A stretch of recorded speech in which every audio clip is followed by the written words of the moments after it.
Bismillahirrahmanirrahim. Assalamualaikum warahmatullahi wabarakatuh. Alhamdulillahirabbil alamin, wassalatu wassalamu ala asyrofil anbiya'i wal mursalin, nabiyyina wa habibina Muhammadin wa ala alihi wa sahbihi ajmain, wa man tabi'ahum bi ihsanin ila yaumidin, amma ba'du. Pertama-tama marilah kita panjatkan puji syukur kehadirat Allah Subhanahu wa Ta'ala, karena atas berkat, rahmat, dan hidayahnya lah kita dapat menyelesaikan tugas ini. Salawat beserta salam semoga tercurah limpahkan kepada Nabi Muhammad SAW. Yang kami hormati dosen pengampu mata kuliah ilmu kalam, Bapak Dr. Cecep Hilman SPD MPD. Izin memperkenalkan diri, kami dari kelompok 4 yang beranggotakan 2 orang. Saya Yunia Mustika dan rekan saya Silvania Sarah. Kami akan menjelaskan materi tentang pemikiran ilmu kalam klasik Mu'tazilah. Saya akan menjelaskan tentang sejarah munculnya aliran Mu'tazilah. Kaum Mu'tazilah merupakan sekelompok manusia yang pernah menggemparkan dunia Islam selama lebih dari 300 tahun akibat fatwa-fatwa mereka yang menghebohkan. Selama itu pula, kelompok ini telah menumpahkan ribuan darah kaum muslimin, terutama para ulama Ahlus Sunnah yang bersikukuh dengan pedoman mereka. Sejarah munculnya aliran Mu'tazilah muncul di kota Basrah, Irak pada abad kedua Hijriah, tahun 105 sampai 110 Hijriah. Tepatnya pada masa pemerintahan Khalifah Abdul Malik bin Marwan dan Khalifah Hisham bin Abdul Malik. Pelopornya adalah seorang penduduk Basrah, mantan murid Al-Hasan Al-Basri yang bernama Wasil bin Atta Al-Ma'zumi Al-Ghazal yang lahir di Madinah tahun 700 Masehi. Kemunculan ini adalah karena Wasil bin Atta berpendapat bahwa muslim berdosa besar bukan mukmin dan bukan kafir yang berarti ia fasik. Imam Hasan Al-Basri berpendapat mukmin berdosa besar masih berstatus mukmin.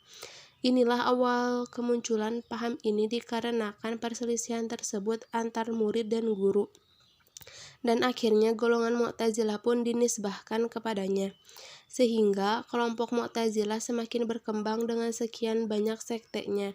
Kemudian para petinggi mereka mendalami buku-buku filsafat yang banyak tersebar di Khalifah Al-Ma'mum. Maka sejak saat itulah manhaj mereka benar-benar diwarnai oleh manhaj ahli kalam yang berorientasi pada akal dan mencampakkan dalil-dalil Al-Quran dan As-Sunnah. Secara harfiah, kata Mu'tazilah berasal dari i'tazala yang berarti berpisah atau memisahkan diri, yang berarti juga menjauh atau menjauhkan diri. Mu'tazilah secara etimologis bermakna orang-orang yang memisahkan diri. Sebutan ini mempunyai suatu kronologi yang tidak bisa dipisahkan dengan sosok Al-Hasan Al-Basri, salah seorang imam di kalangan tabi'in. Istilah Mu'tazilah sebenarnya sudah pernah muncul 1 abad sebelum kemunculannya Mu'tazilah yang dipelopori oleh Wasil bin Atta. Sebutan Mu'tazilah ketika itu merupakan julukan bagi kelompok yang tidak mau terlibat dengan urusan politik dan hanya menekuni kegiatan dakwah dan ibadah semata. Secara khusus, sebutan Mu'tazilah itu ditujukan kepada mereka yang tidak mau ikut peperangan, baik perang Jamal antara pasukan Sayyidina Ali bin Abi Thalib dengan pasukan Siti Aisyah, maupun perang Siffin antara pasukan Sayyidina Ali bin Abi Thalib melawan pasukan Muawiyah. Kedua peperangan ini terjadi karena persoalan politik. Jika Mu'tazilah pertama muncul berkaitan dengan masalah politik, maka Mu'tazilah yang kedua yang muncul 1 abad kemudian lebih disebabkan karena persoalan agama. Oleh persoalan agama semata, Mu'tazilah inilah yang kemudian menjadi salah satu aliran kalam dalam pemikiran Islam. Perkembangan aliran Mu'tazilah. Pada awalnya, Mu'tazilah merupakan aliran teologi yang hanya dianut oleh masyarakat biasa. Tapi kemudian, teologi yang bercorak rasional dan liberal ini menarik perhatian kalangan intelektual dan juga lingkungan pemerintah kerajaan Abbasiyah. Melihat hal demikian, Khalifah Al-Ma'mum dari 813 sampai 833 Masehi, putra Harun al-Rasyid 766 sampai 809 Masehi, pada tahun 827 Masehi menjadikan teologi Mu'tazilah sebagai mazhab resmi negara.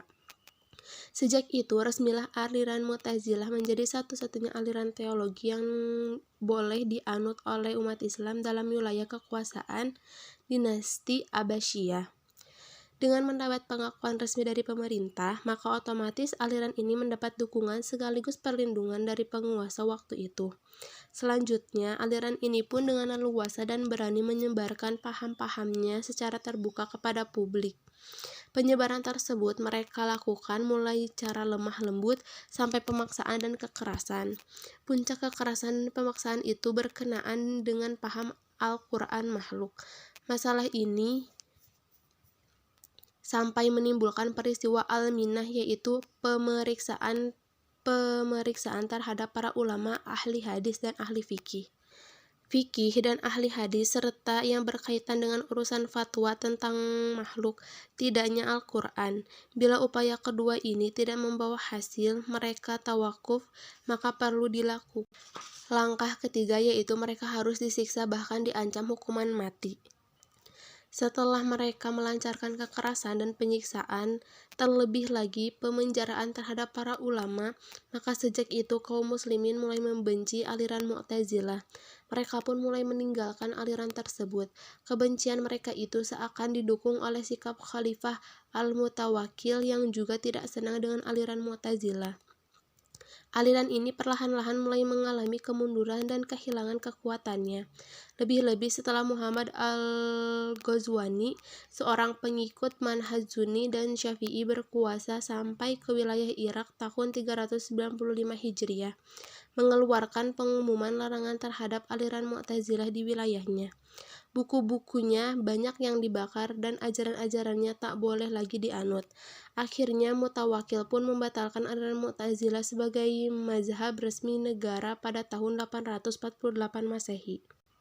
Umat Islam yang telah lama merasa tertekan akibat pemaksaan dan kekerasan yang dilancarkan kaum Mu'tazilah, begitu mengetahui Khalifah telah membatalkan aliran Mu'tazilah sebagai mazhab resmi negara, maka kaum muslimin pun mulai berani angkat bicara, mendiskusikan, mengkritisi bahkan membantah paham-paham Mu'tazilah dengan berbagai argumentasi. Situasi ini juga didukung oleh berkembangnya aliran Asy'ariyah yang telah digagas oleh seorang ulama besar, tokoh sentral kaum Ahlus Sunnah wal Jamaah, yaitu Abu al-Hasan al-Asy'ari. Dengan karisma al-Asy'ari dan ditambah dengan ajaran-ajaran yang dibawanya agak moderat dan tradisional, serta merupakan jalan tengah antara dua pemikiran yang ekstrim, akhirnya semakin mendapat simpati dan dukungan masyarakat luas. Bahkan juga pihak penguasa semakin membuat aliran Mu'tazilah tidak berdaya lagi, sampai datangnya pasukan Mongolia yang meluluhlantakkan kota Baghdad dan kota lainnya tahun 1258 Hijriah. Aliran ini pun lenyap. Kalau kita perhatikan, masa perkembangan aliran ini yaitu dimulai sekitar awal abad ke-2 Hijriah bertepatan dengan awal abad ke-8 Masehi, kemudian mengalami kemajuan dan kejayaan hingga masa Khalifah Al-Mutawakkil pada abad ke-3 Hijriah. Setelah itu mengalami kemunduran sekitar abad ke-5 Hijriah bertepatan dengan abad ke-11 Masehi. Aliran rasional ini akhirnya lenyap sama sekali seiring dengan hancurnya kota Baghdad dan kota lainnya akibat serangan tentara Mongolia pada abad ke-7 Hijriah atau 13 Masehi. Tokoh-tokoh Mu'tazilah dan pemikirannya. Pertama, Wasil bin Atta.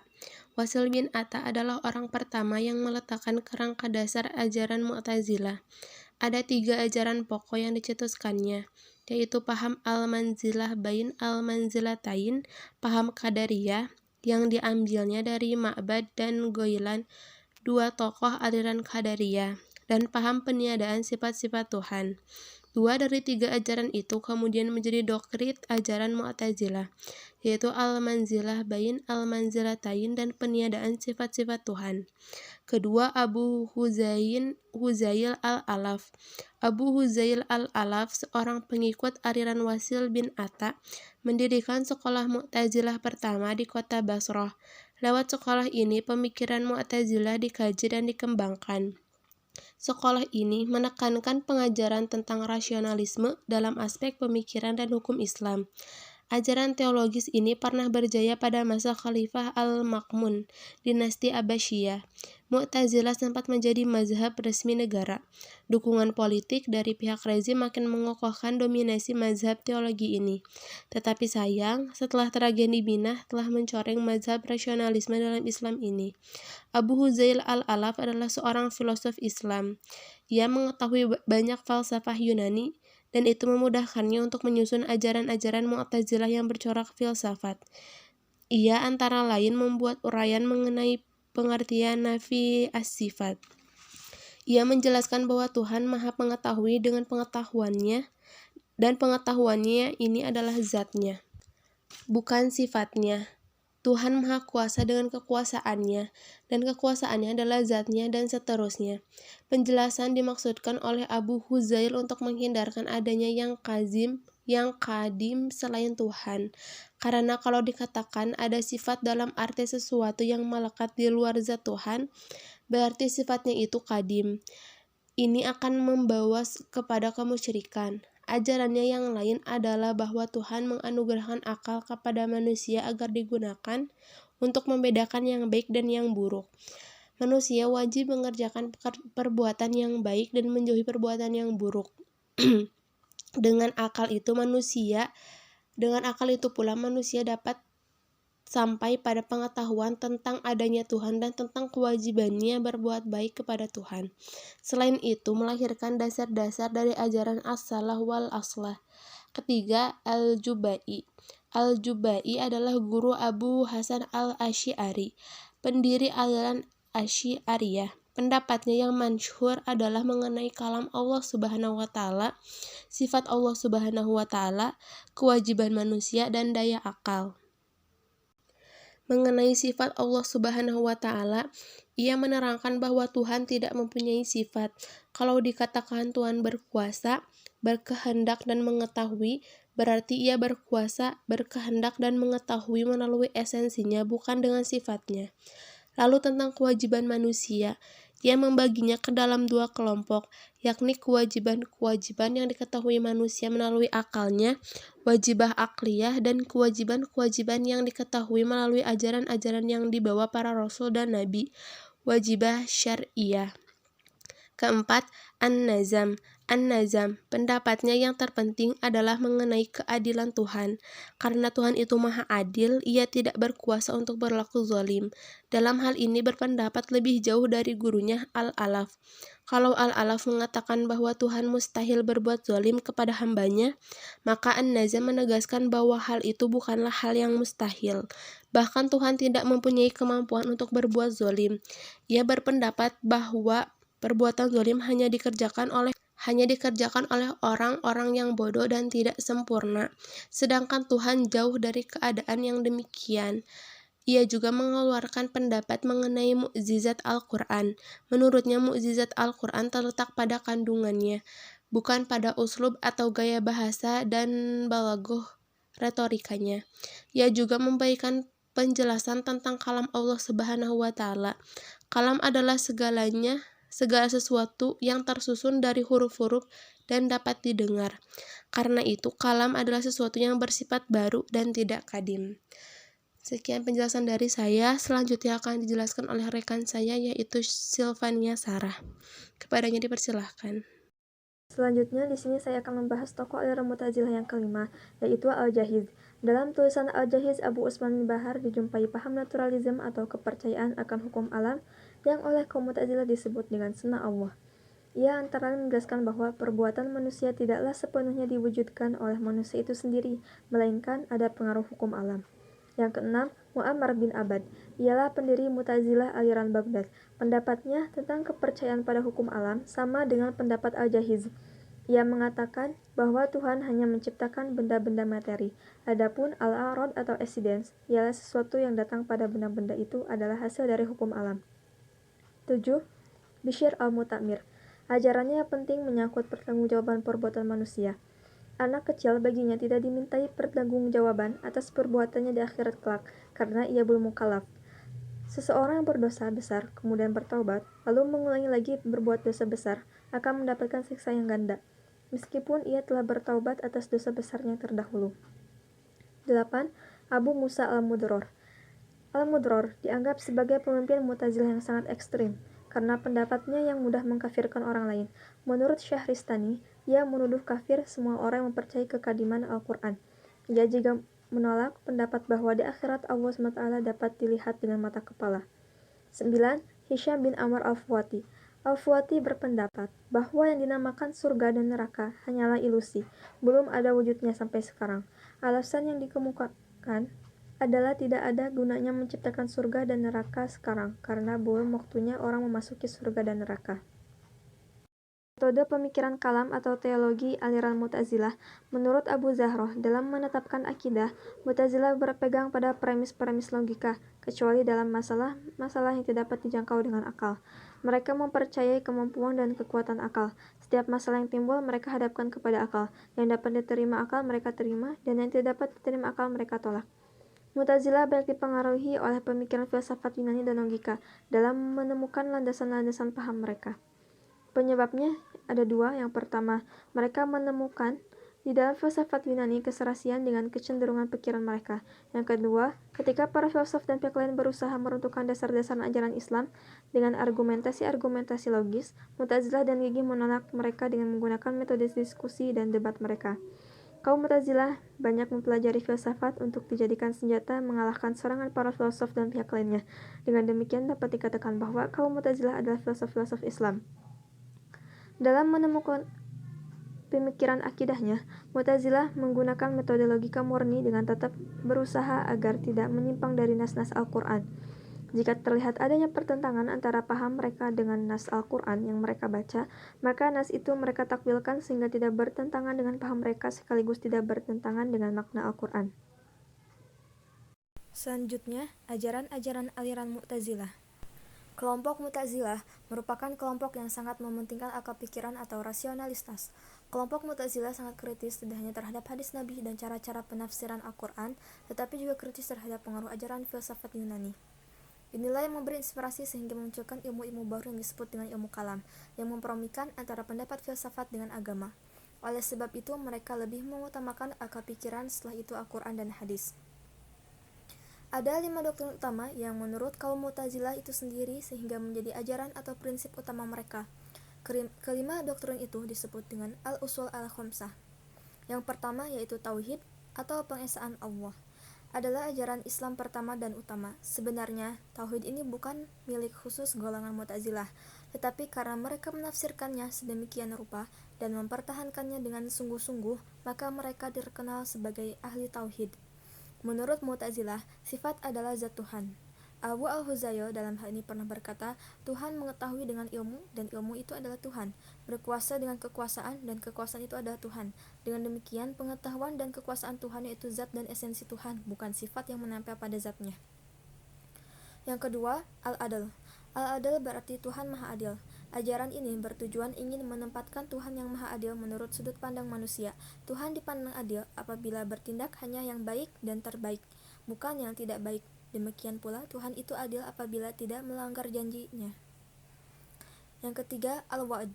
Wal-wa'id, Allah akan memberikan balasan berupa pahala bagi yang taat dan memberikan hukuman bagi yang durhaka, dan tidak ada yang sama mengenai hal ini. Karena itu Allah baru akan memberikan ampunannya jika si pendosa bertaubat. Tidak mungkin ada ampunan tanpa adanya taubat. Golongan Mu'tazilah yakin bahwa janji Tuhan akan memberikan pahala dan ancamannya akan menjatuhkan siksa atau neraka pasti akan dilaksanakan, karena Tuhan sudah menjanjikan demikian. Siapa yang berbuat baik maka akan dibalas dengan kebaikan, dan siapa yang berbuat jahat maka akan dibalas dengan kejahatan pula.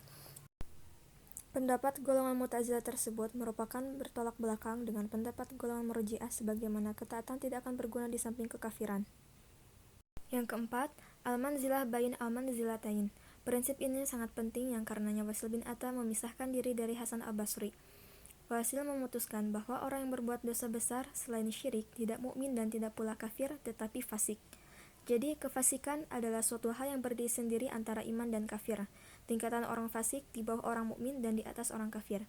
Menurut pandangan Mu'tazilah, pelaku dosa besar tidak dapat dikatakan sebagai mukmin secara mutlak karena iman menuntut adanya kepatuhan kepada Tuhan. Tidak cukup hanya dengan pengakuan dan pembenaran. Berdosa besar bukanlah kepatuhan, melainkan masih percaya kepada Tuhan, Rasul-Nya, dan mengerjakan pekerjaan yang baik. Jika meninggal sebelum bertaubat, ia dimasukkan ke neraka dan kekal di dalamnya, karena di akhirat hanya terdapat dua pilihan, yaitu surga dan neraka. Orang mukmin masuk surga dan orang kafir masuk neraka. Orang fasik dimasukkan ke neraka, hanya saja siksaannya lebih ringan daripada orang kafir. Prinsip di atas berkaitan dengan perdebatan teologis tentang nasib orang mukmin yang mati dalam keadaan pernah melakukan dosa besar dan belum bertaubat. Seperti telah diketahui, Khawarij menghukumnya sebagai orang kafir dan akan kekal di neraka. Bagi Mu'tazilah, orang seperti itu bukan mukmin, bukan pula kafir, tetapi statusnya berada di antara posisi mukmin dan kafir. Maka Mu'tazilah berpendapat bahwa manusia sendirilah yang menciptakan perbuatannya berdasarkan qudrah atau kekuatan yang telah diberikan oleh Allah kepadanya. Manusia dengan perbuatannya akan mendapatkan pahala dan siksa. Manusia tidak dapat menyalahkan Tuhan atas perbuatan jahat yang dilakukannya. Begitu pula sebaliknya. Hal tersebut karena Tuhan memberikan taklif kepada manusia sekaligus dilengkapi dengan memberikan kekuatan kepada mereka. Yang kelima, al-amr bi al-ma'ruf wa al-nahi an al-munkar. Ajaran dasar kelima ini perintah berbuat baik dan larangan berbuat jahat dianggap sebagai kewajiban bukan oleh kaum Mu'tazilah saja, tetapi juga oleh golongan umat Islam lainnya. Perbedaan yang terdapat antara golongan-golongan itu adalah tentang pelaksanaannya.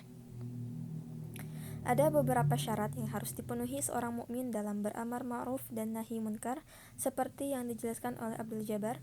Yang pertama, mengetahui perbuatan yang disuruh itu memang ma'ruf dan yang dilarang itu memang munkar. Yang kedua, mengetahui bahwa kemunkaran telah nyata dilakukan orang. Yang ketiga, mengetahui bahwa perbuatan amar ma'ruf nahi munkar tidak akan membawa mudarat yang lebih besar. Yang keempat, mengetahui tidak akan membahayakan dirinya dan hartanya. Perbedaan mazhab Mu'tazilah dengan mazhab lain mengenai ajaran ini terletak pada tatanan pelaksanaannya. Menurut Mu'tazilah, jika memang diperlukan, kekerasan dapat ditempuh untuk mewujudkan ajaran tersebut. Sekian dari kelompok kami. Mohon maaf bila ada kesalahan. Terima kasih. Wassalamualaikum warahmatullahi wabarakatuh.